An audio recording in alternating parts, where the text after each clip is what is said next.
نحمده ونصلي على رسوله الكريم اما بعد فاعوذ بالله من الشيطان الرجيم بسم الله الرحمن الرحيم رب اشرح لي صدري ويسر لي امري واحلل عقدة من لساني يفقهوا قولي ويوم ایسا دن ہوگا يعض الظالم على يديه جس دن کاٹ کھائے گا ظالم اپنے دونوں ہاتھوں پر.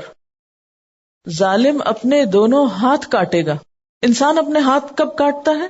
جب بہت پچھتاوا ہوتا ہے، اس کو بہت حسرت اور ندامت ہوتی، بہت افسوس ہوتا ہے، پریشانی ہوتی.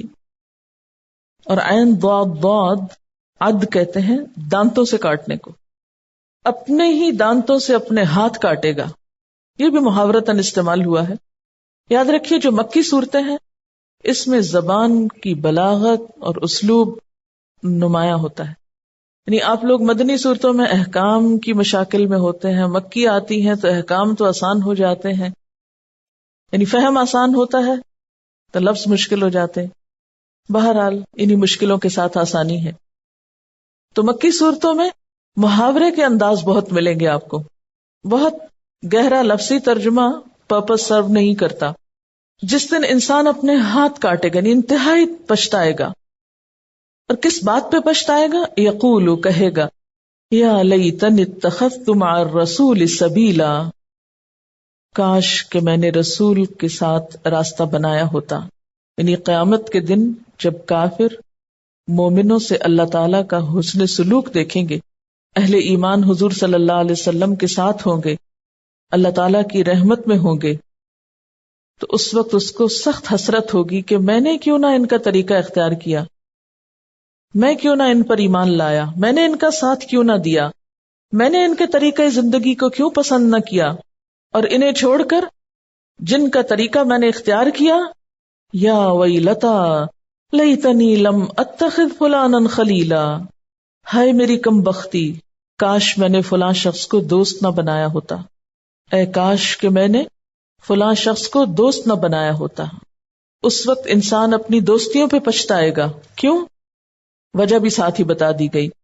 لقد اضلنی عن الذکر، اس شخص نے مجھے الذکر یعنی نصیحت، قرآن، دین، اس سے بھٹکا دیا، نصیحت کی بات بلوا دی.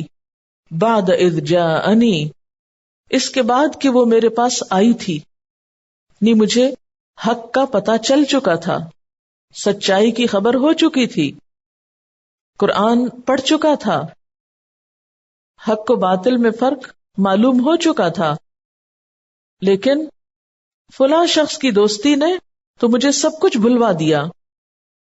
وَكَانَ الشَّيْطَانُ لِلْإِنسَانِ خَذُولًا، اور ہے شیطان انسان کے لیے بڑا بے وفا.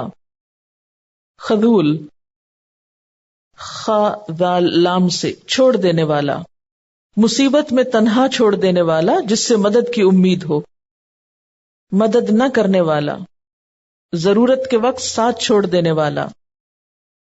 خذول ایسے دوست کو کہتے ہیں جو زبانی تو دوستی کے بہت دعوے کرے، محبت کا بہت دم بھرے، لیکن مصیبت کے وقت ساتھ چھوڑ کر چلا جائے، دغا دے جائے، بے وفا نکلے. اور ایسے دوستوں میں شیطان نمبر 1 ہے، جو بظاہر اپنی دوستی کے دعوے کرتا ہے، انسان کو خوشنما باغ دکھاتا ہے، دل فریب باتیں اس سے کرتا ہے، اور قیامت کے دن وہ انسان کو چھوڑ جائے گا. اور انسانوں کے روپ میں جو شیطان ہوتے ہیں ان کی پہچان بھی کہاں سے ہوتی ہے؟ کہ وہ انسان کو حق سے، ہدایت سے، سچائی سے روکتے ہیں، اور بڑے ہی وفادار بن کے روکتے ہیں. محبت کے جال پھیلا کر پھانستے ہیں کہ تم دین کی طرف مت جاؤ، ہم سے بڑھ کر تمہیں کوئی چاہنے والا نہ ملے گا. بعض تفاسیر میں ان آیات کے بارے میں ایک خاص واقعہ بھی بیان ہوا ہے. کہا جاتا ہے کہ عقبہ بن ابی معیط مکہ کے مشرک سرداروں میں سے تھا. اس کی عادت یہ تھی کہ جب بھی وہ مکہ سے باہر جاتا تو واپس آ کر ایک بہت بڑی دعوت کرتا جس میں وہ مکہ کے سب سرداروں کو بلاتا. تو حضور صلی اللہ علیہ وسلم سے بھی اس کی کچھ سلام دعا تھی. تو ایک موقع پر اس نے آپ کو بھی بلایا اس نے آپ کے سامنے جب کھانا رکھا تو آپ نے فرمایا کہ میں تمہارا کھانا اس وقت تک نہیں کھا سکتا جب تک تم اس کی گواہی نہ دو کہ اللہ ایک ہے اور اس کا کوئی شریک نہیں، اور یہ کہ میں اللہ کا رسول ہوں۔ تو عقبہ نے کلمہ پڑھ لیا اور آپ نے پھر کھانا تناول فرمایا۔ عقبہ کا ایک بہت گہرا دوست تھا، ابی ابن خلف۔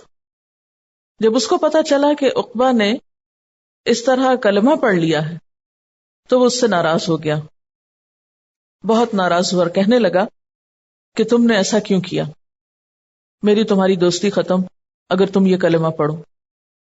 عقبہ نے عذر پیش کیا کہ آپ میرے مہمان تھے اور قریش کے باقی سردار بھی بیٹھے ہوئے تھے، مجھے اس وقت اچھا نہیں لگا کہ میں آپ کی بات کا انکار کروں، تو اس لیے میں نے کلمہ پڑھ لیا۔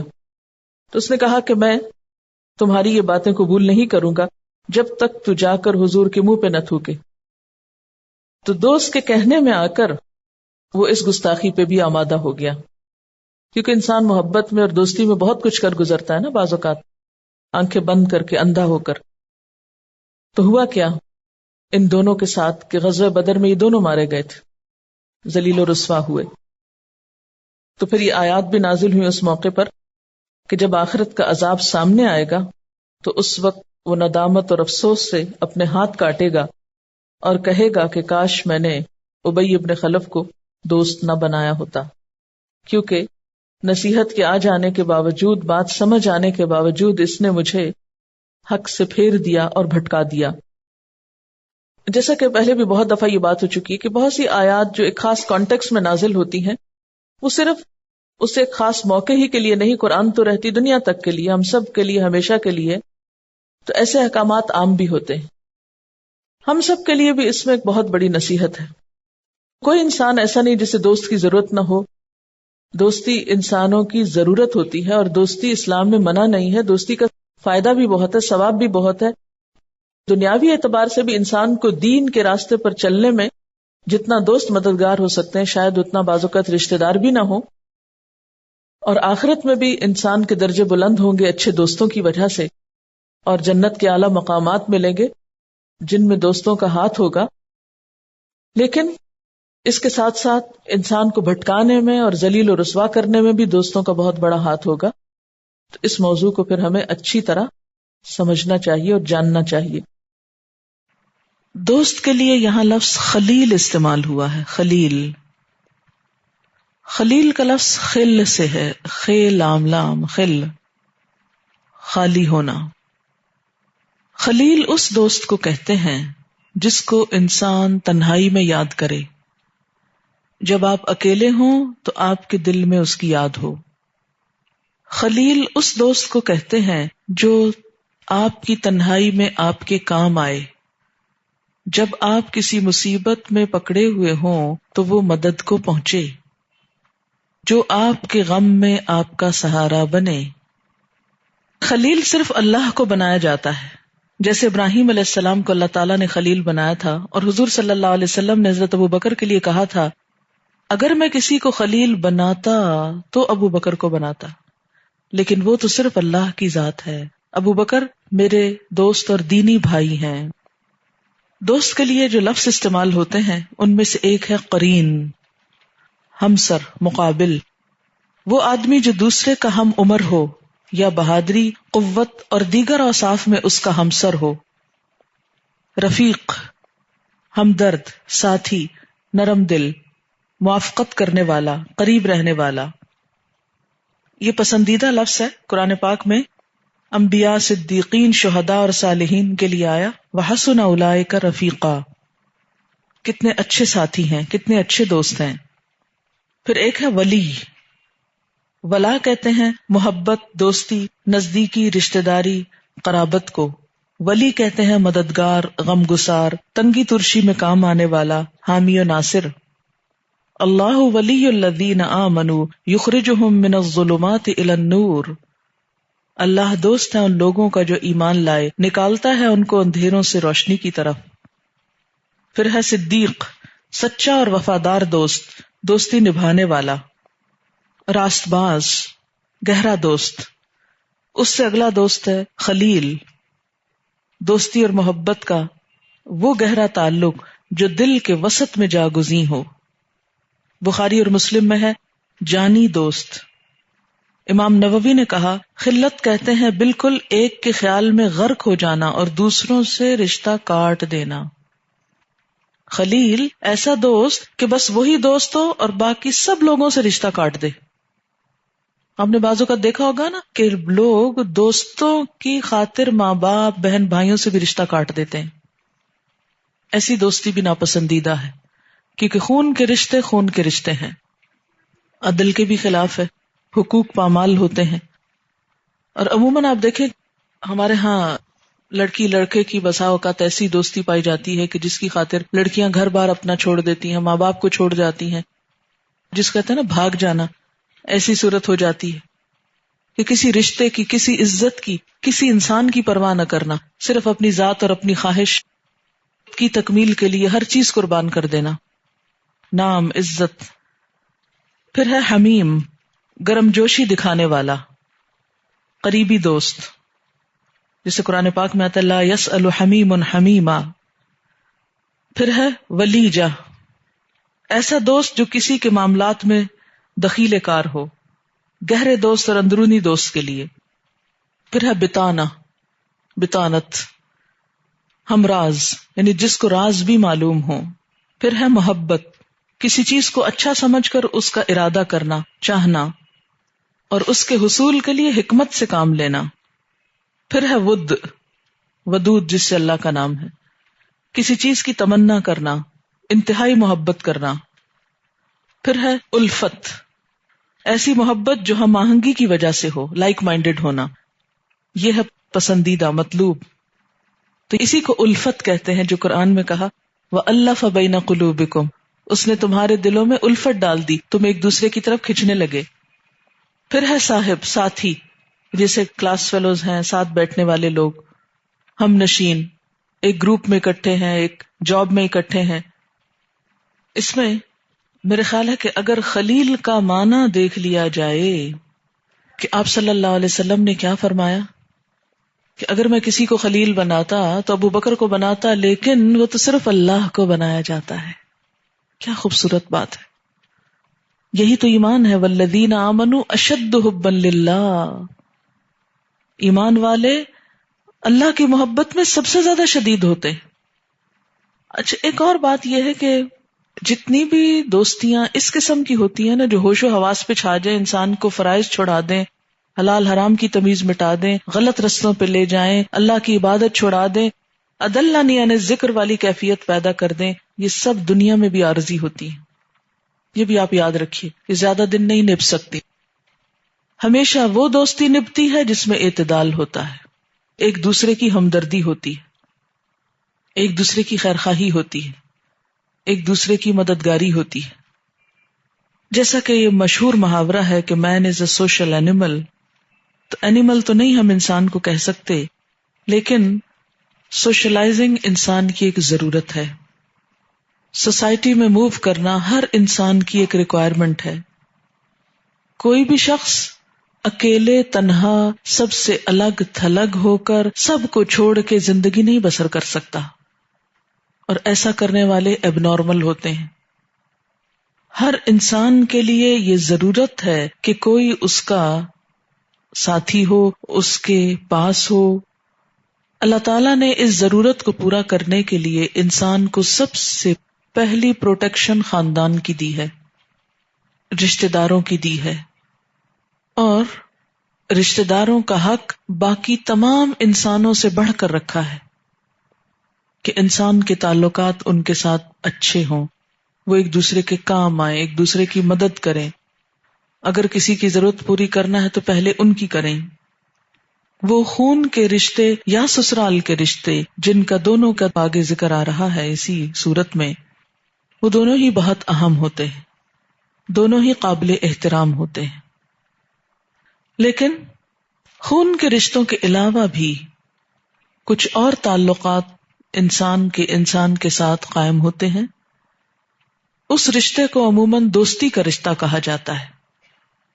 اس رشتے کے لیے عموماً جو چیز بنیاد بنتی ہے وہ لائک مائنڈڈنس ہے، ایک جیسا ذہن ہونا، ایک جیسی دلچسپیاں ہونا، ایک جیسے خیالات ہونا.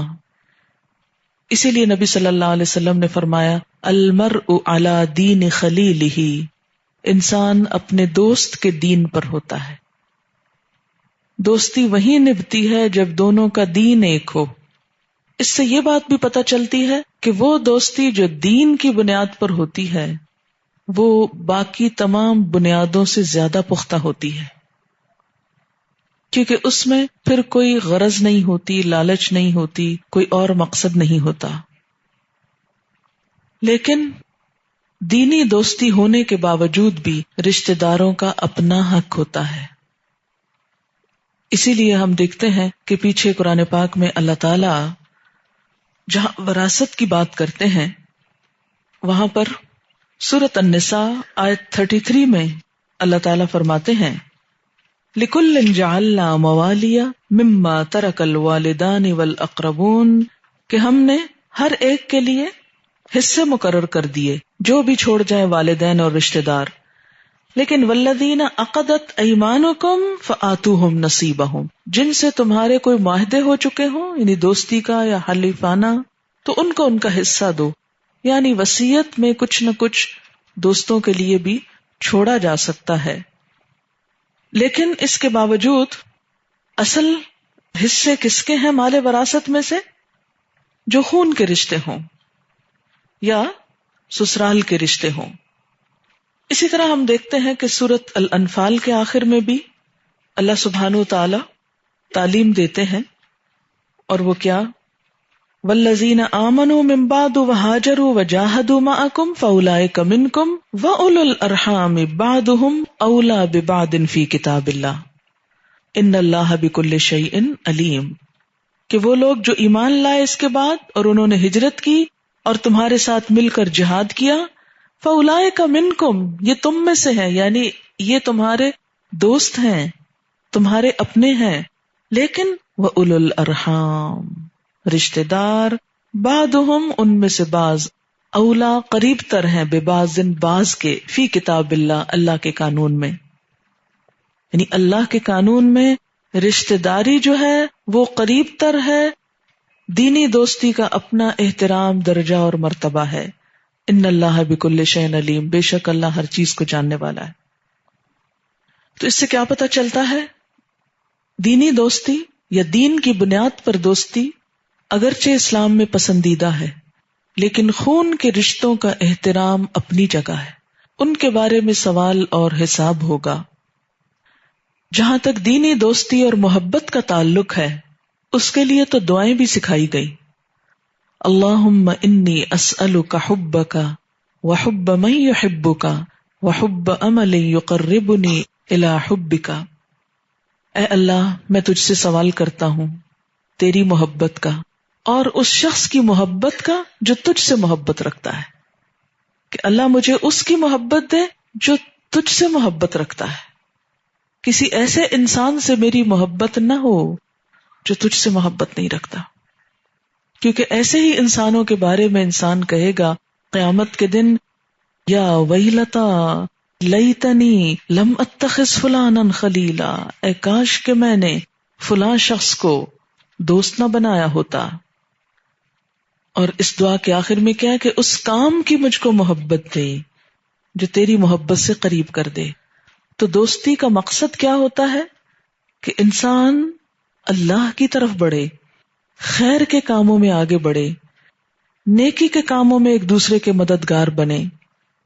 یہ مطلب نہیں کہ ایک دوسرے کا وقت ضائع کریں یا ایک دوسرے کے لیے اذیت، مصیبت، تکلیف کا سبب بن جائیں، کیونکہ دوستی انسان انس کے لیے کرتا ہے، اچھا وقت گزارنے کے لیے کرتا ہے.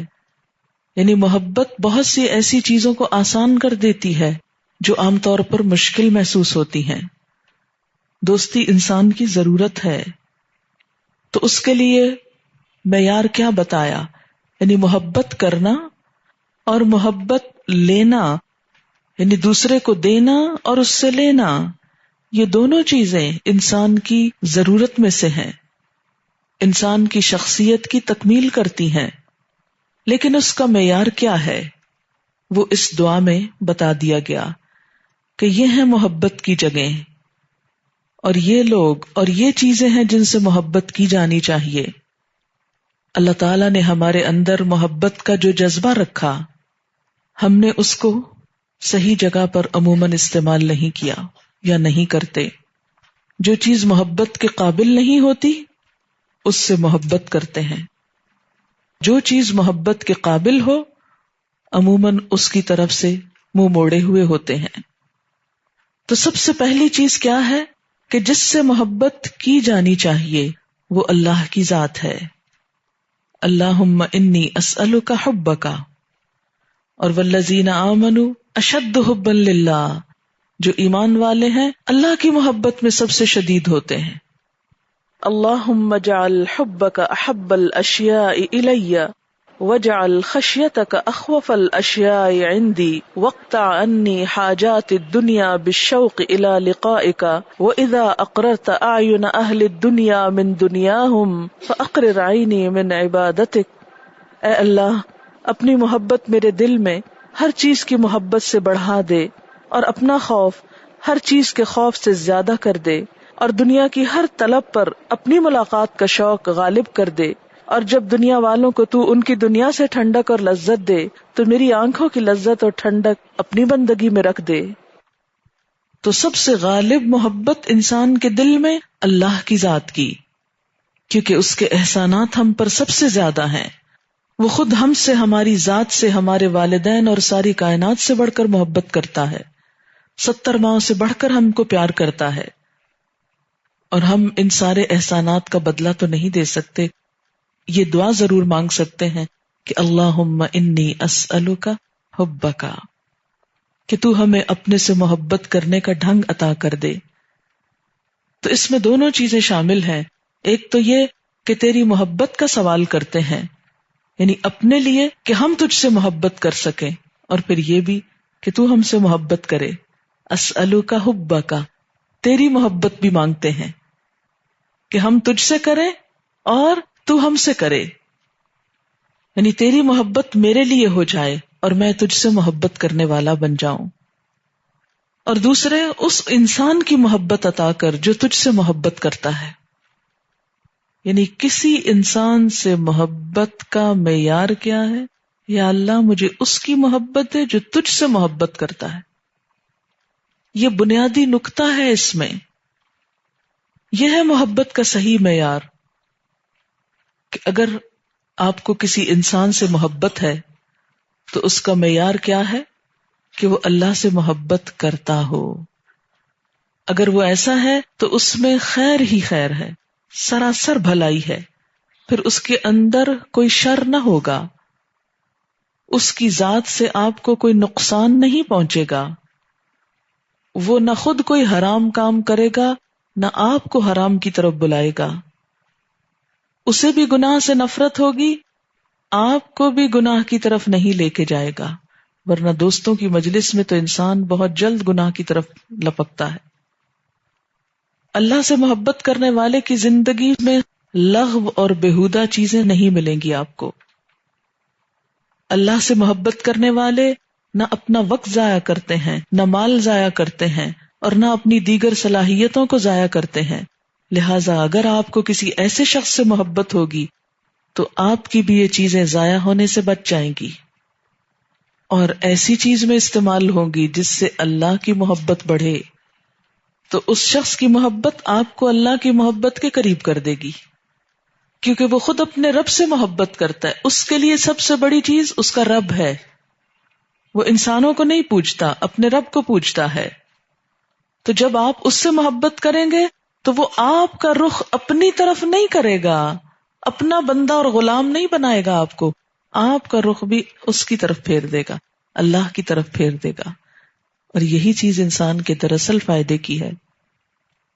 ورنہ خود غرض دوست اپنا غلام بناتے ہیں اور آپ کے اوقات اور آپ کی تمام صلاحیتوں کو صرف اپنے فائدے میں ضائع کرتے ہیں.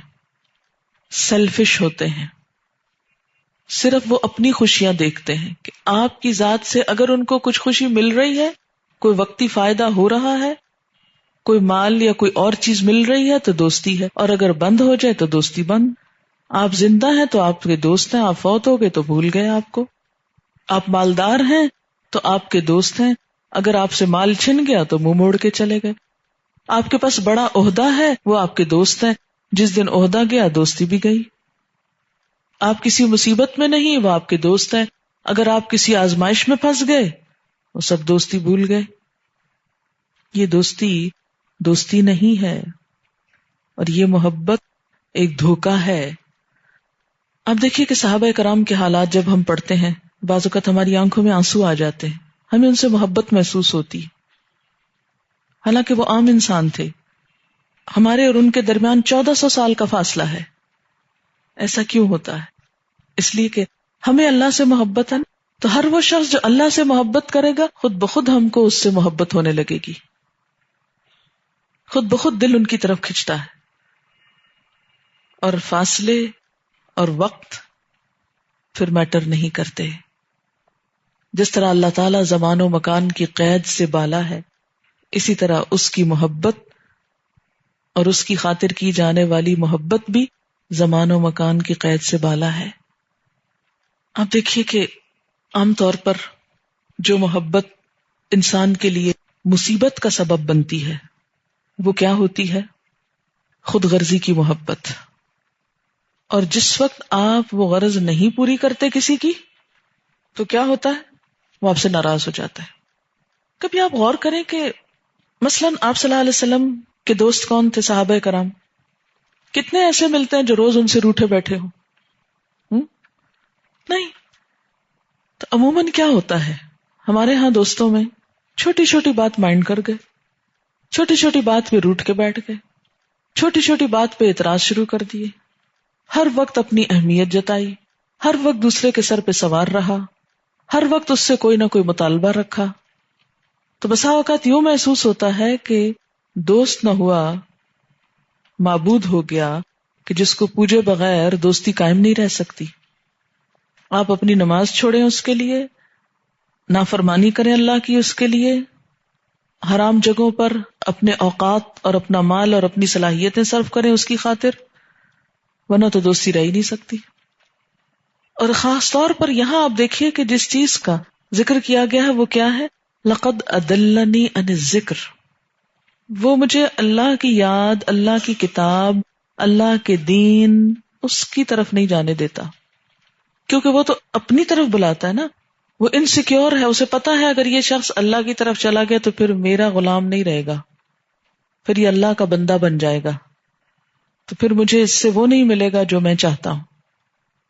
نبی صلی اللہ علیہ وسلم نے اچھے دوست کو خوشبو بیچنے والے اور برے دوست کو بھٹی دھونکنے والے سے مثال دی کہ اگر خوشبو بیچنے والے کے پاس انسان بیٹھے تو جب وہ بیچے گا، الٹ پلٹ خوشبو کرے گا تو کیا ہوگا؟